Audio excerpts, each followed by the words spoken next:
The military, the government pause been long gone, right? Like.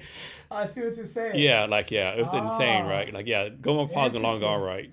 Like in military, people don't realize, like, from my experience, now those leaders in the military are like, do what I say, they all fucking failed, right? The leaders like, hey, can I get input? Yeah. And they now of course, right, there's sometimes where, I have a saying, right, you get to vote, but your vote might not count, right? Right.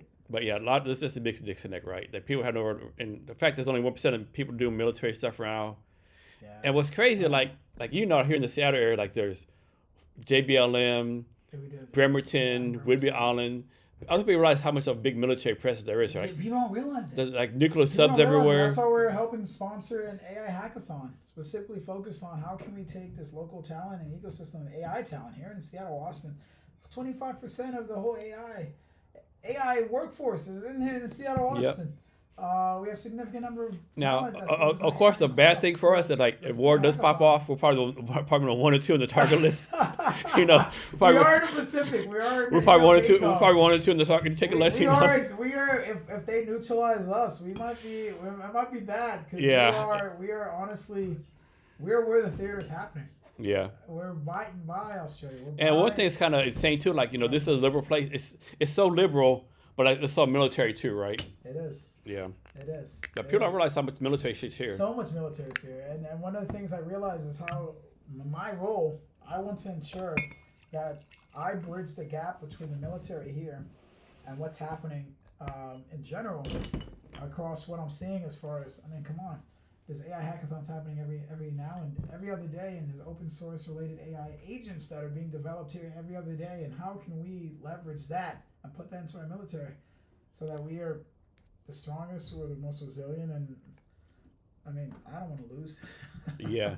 I don't want to lose any of this. Yeah, no, right. So next, this is gonna be kind of weird, right? But like, I don't mind weird. I'm gonna ask you to talk about the Defense Tech Accelerator Challenge. Okay. While you're doing it, I gotta go take a bathroom break. Yeah, I can do that. Yeah. Okay, cool. All right. Yeah, so we're actively right now in the On-Ramp Hub, Washington.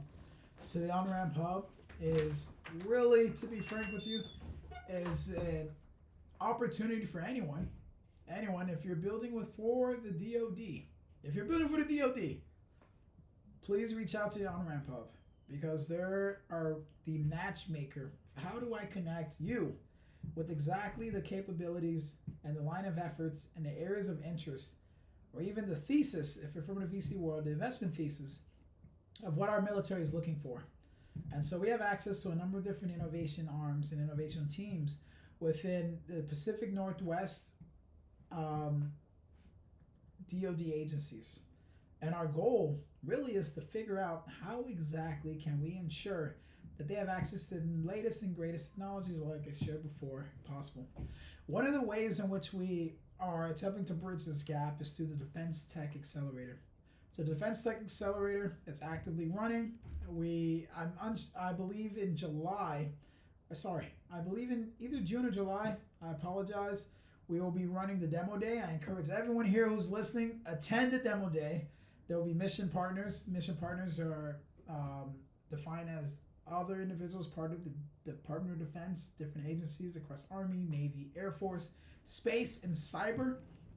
And they will be in attendance, as well as the companies who were selected in the Defense Tech Accelerator in general.